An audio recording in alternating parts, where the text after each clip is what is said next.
अस्सलाम वालेकुम स्टूडेंट्स। उम्मीद करता हूँ कि आप खैरियत से होंगे। आज का जो हमारा टॉपिक है बेसिकली सेलुलर रेस्पिरेशन, जो कि स्टूडेंट समझते हैं कि बड़ा मुश्किल टॉपिक है, ये हम कैसे करें, इसको ऑप्शन में छोड़ दें। बहुत सिंपल टॉपिक है, मैं आपको बेसिक कॉन्सेप्ट के साथ बताता चल रहा हूँ। तो ये पहले इसका बेसिक है सेलुलर रेस्पिरेशन का, फिर इसके बाद आगे चलकर हम ग्लाइकोलाइसिस, क्रैब साइकिल और इलेक्ट्रॉन ट्रांसपोर्ट चेन पढ़ेंगे। लेकिन उसको पढ़ने से पहले आपको इन सारे बेसिक्स के बारे में पता होना चाहिए। तो लेट स्टार्ट। अच्छा, अब देखें, सबसे पहले ये याद रखना है आपको कि आप अपने डेली लाइफ में, आप जानते हैं कि अपने डेली लाइफ में आप जो फूड खाते हैं, और फूड में आप जानते हैं कि कार्बोहाइड्रेट्स भी होता है, यानी कि रोटी और चावल भी खाते हैं। प्रोटीन भी मौजूद होता है, यानी कि गोश्त और अंडे वगैरह भी खा रहे होते हैं, और लिपिड्स यानी कि चर्बी वगैरह भी मौजूद होती है। लेकिन हमारे फूड के अंदर जो सबसे मेजर सोर्स है ना एनर्जी का, वो है ग्लूकोज। तो हम ग्लूकोज से रिलेटेड यानी कि कार्बोहाइड्रेट से रिलेटेड पढ़ते हैं। अब लेट सपोज आपने अपने डाइट में खाई रोटी। ठीक है, रोटी को हम क्या कहेंगे, बेसिकली कार्बोहाइड्रेट्स है वो। अच्छा, अब रोटी का जो साइज होता है वो क्या होता है, बड़ा होता है, आप जानते हैं। तो जैसे ही हम फूड खाते हैं तो वो हमारे बॉडी के अंदर आकर छोटे छोटे पीसेस में ब्रेक डाउन हो जाता है, जिस प्रोसेस को हम कहते हैं डाइजेशन, जैसा कि आप जानते हैं। अच्छा, अब हमारा जो फूड है इतने छोटे पीसेस में ब्रेक डाउन हो जाता है कि वो इजिली कहाँ जा सके, हमारे ब्लड में जा सके। ब्लड में एब्जॉर्ब हो जाता है वो फूड डाइजेस्ट होने के बाद, और फूड डाइजेस्ट जब होने के बाद ब्लड में एब्जॉर्ब होता है तो ब्लड उसको लेकर आ जाता है कि हाँ, याद रखिएगा, सेल के अंदर। ये लेट सपोज सेल है, सेल के अंदर वो फूड के पार्टिकल्स डाइजेस्ट होने के बाद आ जाते हैं, ये याद रखिएगा। और हम रोटी के हवाले से बात कर रहे हैं, यानी कि कार्बोहाइड्रेट्स के हवाले से। तो कार्बोहाइड्रेट की जो सबसे सिंपलेस्ट फॉर्म है, जिसमें हम एक को कंसिडर कर लेते हैं, दैट इज ग्लूकोज, यानी कि हम ग्लूकोज को कंसिडर कर रहे हैं। तो सिंपल सी बात हो गई कि आप अपने डेली लाइफ में फूड जो खाते हैं वो साइज में जरा बड़ा होता है, वो आपके बॉडी के अंदर आकर डाइजेस्ट होता है छोटे छोटे पार्टिकल्स के फॉर्म में, जिसे हम कहते हैं ग्लूकोज। वो ग्लूकोज ब्लड में एब्जॉर्ब होता है और ब्लड उसको डिस्ट्रीब्यूट कर देता है आपके बॉडी के हर एक एक सेल के अंदर। तो इट मीन्स फूड आपका जो है डाइजेस्ट होने के बाद सेल के अंदर। फिर आप जानते हैं कि सांस लेते हैं, यानी कि रिस्पायर करते हैं। जब आप रिस्पायर करते हैं तो आपके बॉडी के अंदर आता है ऑक्सीजन। बिल्कुल उसी तरह ऑक्सीजन कहां पर आता है आपके, सबसे पहले लंग्स में। लंग से फिर वो कहां पर आता है, आपके ब्लड के अंदर। और ब्लड उसको भी कहां तक पहुंचा देता है, सेल के अंदर। यानी कि आप जो फूड खा रहे हैं और सांस ले रहे हैं, फूड भी डाइजेस्ट होने के बाद ब्लड के थ्रू सेल के अंदर आता है, और आप जो रिस्पायर कर रहे हैं तो ऑक्सीजन भी लंग्स के थ्रू ब्लड में जाता है और ब्लड उसको सेल तक पहुंचा देता है। तो मतलब आपके सेल के अंदर फूड भी आ गया डाइजेस्ट होके, और ऑक्सीजन भी आ गया। अब यानी कि जो भी प्रोसेस हो रहा है आपके सेल के अंदर हो रहा है। तो अब हम आगे कंटिन्यू करते हैं, यहां तक मेरे ख्याल से बेसिक्स आपको क्लियर है। अब हम आगे चलते हैं कि सेलुलर रिस्पायरेशन बेसिकली है क्या। अब जो ग्लूकोज ब्रेक डाउन होने के बाद आपके सेल के अंदर पहुंचे, अब ग्लूकोज का फॉर्मूला आप जानते हैं कि क्या होता है, C6H12O6। ये ग्लूकोज का फॉर्मूला है। अब ये ग्लूकोज अभी कहां पर मौजूद है, आपके सेल के अंदर। सेल के अंदर ये ग्लूकोज ब्रेक होता है, और ब्रेक होने के बाद ग्लूकोज के ब्रेक होने से वाटर प्रोड्यूस होता है, कार्बन डाइऑक्साइड प्रोड्यूस होता है, और आपके बॉडी को मिलती है 36 एटीपी, जैसे कि यहां पर मेंशन है। और आपके बॉडी को जो नीड है वो एटीपी की ही नीड है। ये याद रखिएगा कि आपके बॉडी के अंदर जो एटीपी है वो करेंसी का काम करता है, यानी कि हमारे सेलों की करेंसी है। जिस तरह मिसाल के तौर पर पाकिस्तान में रुपया चलता है, जिसके पास पैसे हैं वो ठीक है, जिसके पास नहीं है वो सर्वाइव नहीं कर पाता। तो उसी तरीके से हमारे बॉडी को सर्वाइव करने के लिए एटीपी चाहिए। तो ये याद रखिएगा कि एक ग्लूकोज हमारे सेल के अंदर ब्रेक होकर ऑलमोस्ट 36 एटीपी प्रोड्यूस करके देता है हमें, जो कि हमारे बॉडी का क्या है, एक करेंसी है, जिसको बॉडी यूज कर कर अपने सारे मेटाबॉलिक एक्टिविटीज को परफॉर्म कर रही होती है। तो अगर हम सेलुलर रिस्पायरेशन के हवाले से बात करें कि what is cellular respiration, glucose का सेल के अंदर ब्रेकडाउन होना ताकि उससे हमारे बॉडी को 36 एटीपी मिले, उस प्रोसेस को हम कहते हैं सेलुलर रिस्पायरेशन। जबकि वाटर और carbon dioxide as a by product release होता है। जब आप एक्सहेल करते हैं ना, यानी कि सांस को बाहर की तरफ निकालते हैं, तो आपके बॉडी से कार्बन डाइऑक्साइड और वाटर निकल आता है। लेकिन आप कहेंगे कि भाई वाटर किस तरह बाहर निकलता है, हमने तो कभी देखा नहीं कि हमारे बॉडी से वाटर यानी कि पानी बाहर निकल रहा हो। तो स्टूडेंट्स ये याद रखिएगा कि वाटर जो बाहर निकलता है वो वेपर्स की सूरत में निकलता है, जो कि हमें नजर नहीं आता। आप दिन भर में आईना कम से कम 100 बार तो जरूर देखते हैं। मैं अपनी बात करूं, मैं भी बहुत बार देखता हूँ। तो आप आईने के सामने कभी खड़े होंगे और सांस बाहर की तरफ लेंगे यानी कि एक्सहेल करेंगे, तो आप देखेंगे सामने का जो आईना यानी कि मिरर है वो ब्लर हो जाता है। ब्लर होने का रीजन ये है कि आपके बॉडी से कार्बन डाइऑक्साइड के साथ साथ क्या बाहर आ रहा है, वाटर बाहर आ रहा है। तो यहां तक बात क्लियर हो गई हमारे पास कि what is cellular respiration. Glucose का सेल के अंदर ब्रेक डाउन होना ताकि हमारे बॉडी को 36 एटीपी मिल जाए, उसे हम कहते हैं cellular respiration. Simple is that, cells के अंदर ग्लूकोज का ब्रेक डाउन होना। अब सवाल ये है कि कैसे ब्रेक डाउन होता है, सेल के अंदर ऐसा क्या चल रहा होता है। तो चलिए आइए हम इसको पढ़ते हैं आगे। लेट सपोज हमें फॉर्मूला याद है कि हमारे सेल के अंदर जो ग्लूकोज है C6H12O6, सबसे पहले ये हमारे सेल के अंदर ब्रेक होता है पायरुवेट में। अब ये याद रखिएगा कि पायरुवेट का फॉर्मूला होता है C3H4O3। अगर आप ग्लूकोज और पायरुवेट को कंपेयर करें तो ग्लूकोज के अंदर 6 कार्बन है, पायरुवेट के अंदर 3 कार्बन है, तो लिहाजा हम यहां पर 2 लगा देंगे, यानी कि एक ग्लूकोज ब्रेक होकर 2 पायरुवेट में कन्वर्ट होगा। अब हमें हर एक एक चीज जो है बैलेंस रखनी है। कार्बन 6 है यहां पर, तो 2 3 6 कार्बन हो गया। ऑक्सीजन 6 है ग्लूकोज के अंदर, तो यहां पर भी पायरुवेट में देखें 2 3 6 हो गया, मतलब ऑक्सीजन भी बैलेंस है। लेकिन अगर हम हाइड्रोजन देखते हैं कि यहाँ पर 12 हाइड्रोजन है ग्लूकोज के अंदर, तो यहाँ पर 2 4 8 हो गया हाइड्रोजन, यानी कि 4 हाइड्रोजन की कमी है। तो ये 4 हाइड्रोजन कहाँ गए। तो अब ये याद रखिएगा कि आपके बॉडी के अंदर पहले से मौजूद होता है NAD+।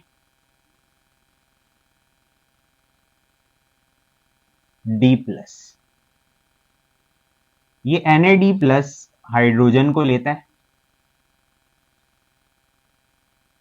और कन्वर्ट कर लेता है अपने आप को NADH2 में। अच्छा, अब एक बात याद रखिएगा कि NAD+ कितने आते हैं, 2, और 2 NADH2 बनता है। अब आप यहां पर देख लें कि 2 को अगर 2 से मल्टीप्लाई करें तो 4, यानी कि 4 हाइड्रोजन इसके पास आ गए। तो हमारे पास ये कॉन्सेप्ट क्लियर हो गया कि सेल के अंदर सबसे पहले ग्लूकोज कन्वर्ट होता है पायरुवेट में।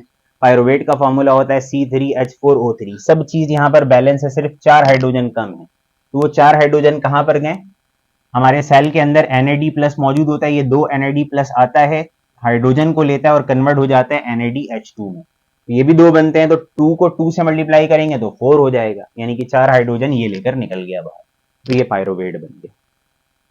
अब ग्लूकोज सबसे पहले पायरुवेट में टूटता है, अब पायरुवेट मजीद जाकर ब्रेक होता है। लेकिन अब इसकी अगर हम ब्रेक डाउन की बात करें तो यानी कि सेलुलर रिस्पायरेशन 2 तरह के होते हैं। एक को हम कहते हैं एरोबिक रिस्पायरेशन और एक को हम कहते हैं एनएरोबिक रिस्पायरेशन। देखिए कहीं पर भी वर्ड लिखा होता है ना एरो, तो आप ये याद रखिएगा कि एरो मीन्स होता ही क्या है, ऑक्सीजन, यानी कि एक ऐसा रिस्पायरेशन जो ऑक्सीजन की मौजूदगी में हो, तो उसको हम कहेंगे एरोबिक रिस्पायरेशन। और ये याद रखिएगा कि 98% जो लिविंग ऑर्गेनिजम्स हैं वो एरोबिक रिस्पायरेशन ही परफॉर्म करते हैं। तो ये एमडी कैट में भी बड़ा आपको सपोर्ट करेगा ये लेक्चर। ये जो परसेंटेजेस आ रहे हैं, किस तरह से कन्वर्ट हो रहा है, क्या बन रहा है, ये सारे काउंट आपको याद रखने हैं ताकि आपके एमसीक्यूज में अगर आ जाए तो यहाँ से सॉल्व कर सकें। जबकि एन एरो का मतलब यहाँ पर आप देख सकते हैं मेंशन हुआ है कि एन का मतलब होता है एब्सेंट, यानी कि ऑक्सीजन की गैर मौजूदगी में अगर कोई रिस्पायरेशन होगा तो उसको हम कहेंगे एनएरोबिक रिस्पायरेशन। और सिर्फ 2% लिविंग ऑर्गेनिजम्स के अंदर एनएरोबिक रिस्पायरेशन का प्रोसेस हो रहा होता है। अब सवाल ये कि क्या हमारे बॉडी के अंदर एरोबिक रिस्पायरेशन होता है या एनएरोबिक रिस्पायरेशन होता है। तो हमारे बॉडी के अंदर आमतौर पर वैसे एरोबिक रिस्पायरेशन होता है, लेकिन सम टाइम हम कोई हेवी वर्क कर रहे होते हैं, हेवी एक्सरसाइज अचानक से करने लगते हैं, तो हमारी बॉडी को एनर्जी ज्यादा चाहिए होती है, तो उस टाइम हमारे बॉडी के अंदर एरोबिक रिस्पायरेशन भी होता है, यानी कि ग्लूकोज ऑक्सीजन की मौजूदगी में भी ब्रेक होता है। अब चूंकि हमारे बॉडी को एनर्जी ज्यादा चाहिए तो एनएरोबिक रिस्पायरेशन भी स्टार्ट हो जाता है हमारे बॉडी के अंदर, यानी कि कुछ फूड डायरेक्ट ब्रेक डाउन होता है और हमारी बॉडी को एनर्जी देता है ताकि हम उस हेवी वर्क को अफोर्ड कर सके, इतनी एनर्जी बन जाए हमारे बॉडी के अंदर।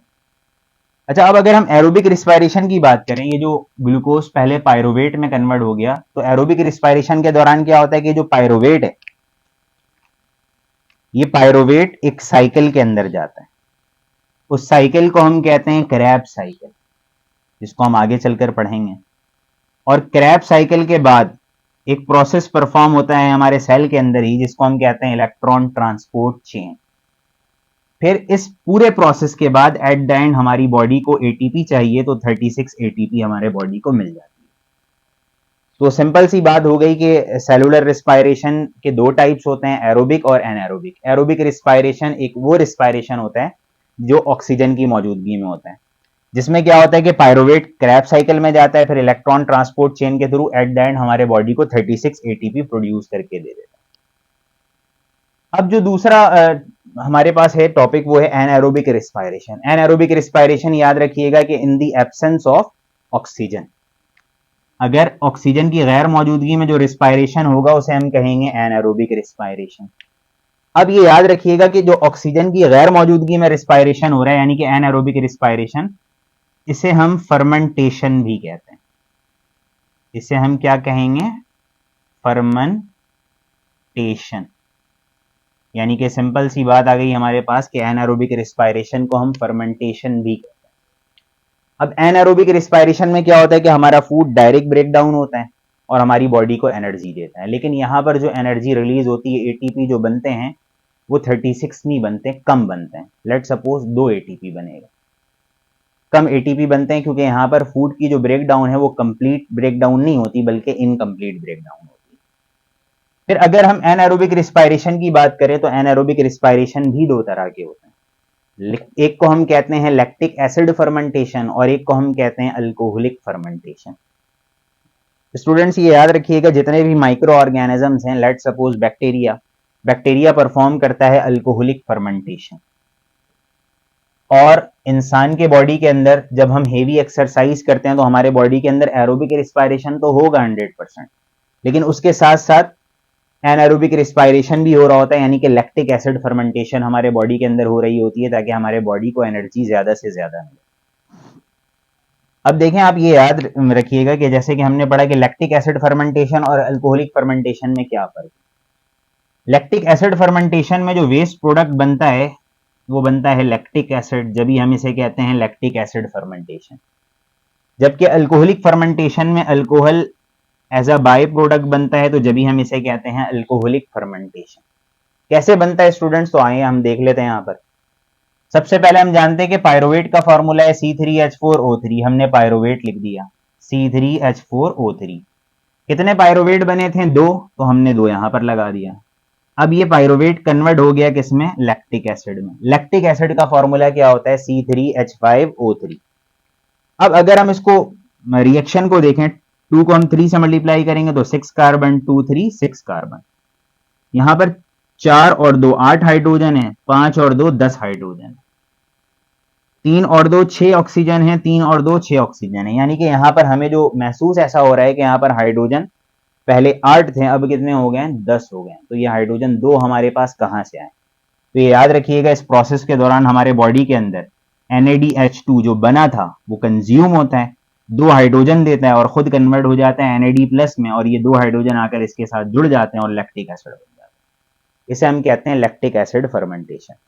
अब स्टूडेंट्स, आपको पता कैसे चलेगा कि हमारे बॉडी के अंदर लैक्टिक एसिड फर्मेंटेशन हुआ है?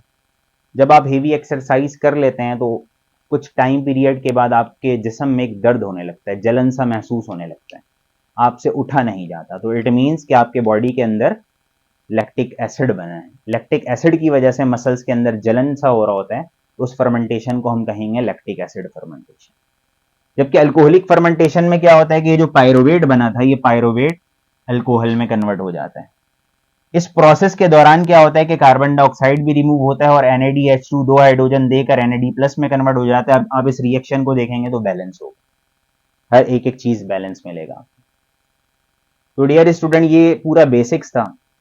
अच्छा, अब ये याद रखिएगा कि ग्लूकोज का पायरोवेट में कन्वर्ट होना कहलाता है ग्लाइकोलाइसिस। यानी कि एक ग्लूकोज के मॉलिक्यूल का 2 पायरोवेट में कन्वर्ट होना कहलाता है ग्लाइकोलाइसिस। यानी कि पहले सेल के अंदर ग्लाइकोलाइसिस होती है, फिर क्रैब साइकिल होता है, फिर इलेक्ट्रॉन ट्रांसपोर्ट चेन होता है, फिर हमारे बॉडी को 36 एटीपी मिलती है।